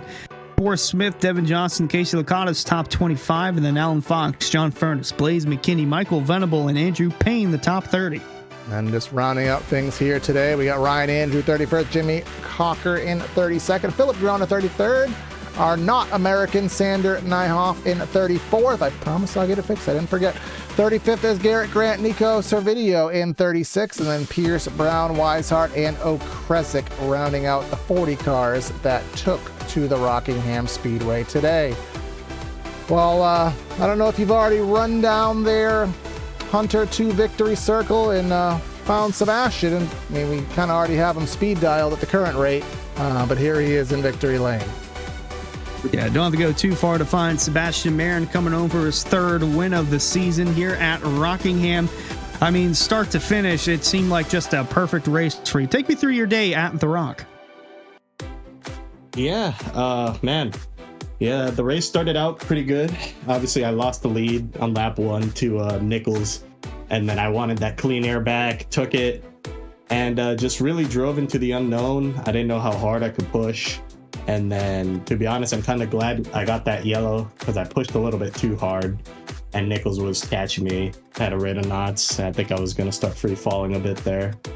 And then after that, it was just try to predict when would be the best time to pit for strategy, because obviously those guys pitted for tires, but I knew they would be mid-pack, which was a little bit hectic. Obviously, they're at the start of the race. And I didn't feel like we could make it on fuel yet, so I didn't want to lose the track position and get involved in the wrecks at the back. And then we got, obviously, this long green flag run to the end, And genuinely, I thought I was screwed because obviously those guys that took tires just blew my doors off. But then we started, evening out 20, 25 laps into the run. And I'm like, okay, I feel pretty happy where I'm at. I thought the Nickel brothers were going to be gone, but they kind of fell off. And then we started matching lap times. And then I was just going to pit as soon as one of them pitted, so I can at least try to undercut one of them and see if I can make up time and be on the same strategy as the other. And it just worked out great. A little surprised why Jake stayed out for so long. I don't know if he realized late that he couldn't make it on fuel, or he was banking on yellow or what, but when he stayed out that long, I kind of felt like I was in a pretty good stage there, as long as the yellow didn't come out, that I could win the race. And it went green to the end, and that's exactly what we did. So overall, a great race. Dominating win from Sebastian Marin, third of the season in 6 races in the Pro Series. Congrats. Thank you. Have a good night. All right, that will be our race winner. And now we'll head down and get our race winner in our victory celebration, brought to you by Victory Fuel. Choose from caffeine-free flavors like Throttle Punch, Purple Potion, or Lucky Lemon. Each can packed with electrolyte, charged with vitamins, and kid-friendly. You can get 10% off your order if you use code AREA iRacing at checkout. We'll go down to P2. We'll find the likes of Zach Nichols, who had a fabulous day himself. Zach gets a second started shotgun on the field, essentially down in 36th. And you made Sebastian work, which is really all you can ask for this season. He has certainly had that speed, but you kept him honest, man. Overall, summarize your day for me. Yeah, I mean, we didn't start off too good with getting in the wall in qualifying, having to start at the back. But luckily, we were able to. We just put our head down and just said, screw the first set of tires, and just pretty much melted them off that first run. And we're able to gain a lot of spots before we started plummeting towards the back. So we caught a break there, and we're able to gain a lot of spots. And then, yeah, just those cautions kept slowly putting us more towards the front. And luckily, we picked the correct strategy there and pitted and not tried to save. Yeah, I mean, just kind of walk me through the mentality at the end. Obviously, you guys knew that the overcut, the undercut, what was going to be the magic ticket for track position. Your not brother Jake, as Sebastian just thought, he stayed out a crazy amount of time and really bit himself there. You stayed right with Sebastian, and then we had Scioli stay out for all that matter. So what was the mentality of that final pit stop? Yeah, I mean, we learned from last season that at some like really aggressive tire wearing tracks like Atlanta and like old Atlanta and whatnot, and that pitting was usually faster. So I just went with what I thought was right. And then, yeah, I wish we would have went into pit road a little faster there. We kind of went in like a little girl and was able to let Sebastian catch up a lot and was able to ultimately pass us in pit road, which I feel like sealed the deal. But yeah, it was a fun race to come from the back and end up in the front. All right, well, we'll head to the opposite Carolina next week. Another abrasive, difficult track for Throwback Week at Darlington, man. Let's see what you can muster there. Congrats on a good run tonight. Yeah, thank you. I'd like to thank Kearney's Complete Auto Service, Corrigan Oil Company, PSS&C. They help us a ton out here. And yeah, thank you. Absolutely. And then now our was points leader, maybe still is the points leader. We'll get the official. Hunter is with Mr. Scioli. Yeah, James, solid third place finish there. I'm trying to look through at the point standings. I'm not sure if they're updated yet or not, but you entered this race as the points leader, and you didn't leave too much of a gap between yourself and Marin on track. And that strategy at the end, we weren't sure if you were going to be able to make it, if fuel was going to be an issue or not, but you came home in third. Take us through the end of your run and how you were able to make it. Yeah, first off, I want to apologize to Connor O'Kresick. Kind of got into him there early. They were checking up. I kind of made a lazy move to the bottom, but didn't expect to have that big of a run with them checking up in front of him and got into him. And then also Jimmy Cocker kind of came into him on a restart there too. I think it was a little bit more my fault too there, just kind of got into the wall, everybody on different tires. So first off, just want to apologize to those guys. But yeah, just kind of fell into that strategy. Didn't really want to play it, but on that restart wreck, I got a little bit of left side damage, didn't know how much it was, so came into the pits to get it fixed. And when I came out, I realized that I was going to be able to make it on fuel, so I figured it wasn't going to be as fast as splitting it down the middle and getting tires, but having to restart 15th and seeing some of the other guys trying to clutch and save, I knew I didn't have to save, so at that point, it was just kind of trying to drive through the field and see if I could catch a yellow and have the lead and some clean air for a restart. But honestly, definitely happy with the third place after where I was running with about half the race left there. Felt really good long run pace, just kept getting yellows early on. Didn't really ever get a chance to show it early, and then felt really good on that last run there. All right, well, next week we head to Darlington. As of now, I'm looking at my stats. You're the only multi-time winner in the Pro Series at that track. What do you think is going to be able to happen to go in your favor for you to possibly get your third win at Darlington? Well, I got to start last with the rec score, so we'll be trying to make it through the field. I don't know. I mean, it's going to be super tough. Definitely going to need some luck, probably some strategy to play out, and then honestly, hopefully, just long runs. I feel really good about saving my tires there and saving better than a decent portion of the field. So honestly, yeah, hopefully we can get some long runs and then maybe some yellows after some long runs to bunch everything back up. It's definitely one of the more difficult tracks to pass at, so it'll be interesting. Might be in a hole for next week, but for now, he'll relish in third. James Skyerly from 609 Motorsports. Congrats on the podium.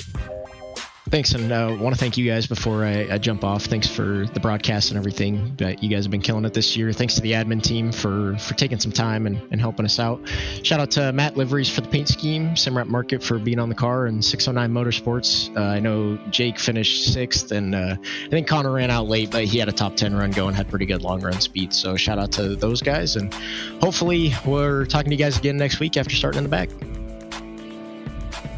All right, and that is our podium finisher, Mr. James Scioli, who again pulled that strategy off that we didn't think got himself a podium. So all in all, summarizing things, started off a little rough around the edges, Hunter, and just as they did on Tuesday night, they cleaned things up, and it was a fabulous strategy run to the end with a not surprise winner up top. Yeah, not surprised that Marin got his third win of the season, but a surprise for both Skyerly and Bolton getting top 5 finishes. So we'll have to see what next week has in store. I'm still waiting to see if the points has been updated yet. I don't believe they have been. I can double check on that, but I'm pretty sure that nope, they have not been updated yet. But we'll wait and see. Guess the admins are still trying to sort some stuff out. Looks like there is a driver in the tower, so we'll have to wait and see what happens after that. But great race overall from Rockingham. Looking forward to next week at back to back with the COVID at Darlington. No, I wish. Man, that race was so fun. Let's do it again. Going to Darlington for all 3 series. You'll be Cup Monday, Truck Tuesday, and then a week from now we'll be here calling the action from the Lady Too Tough to Tame.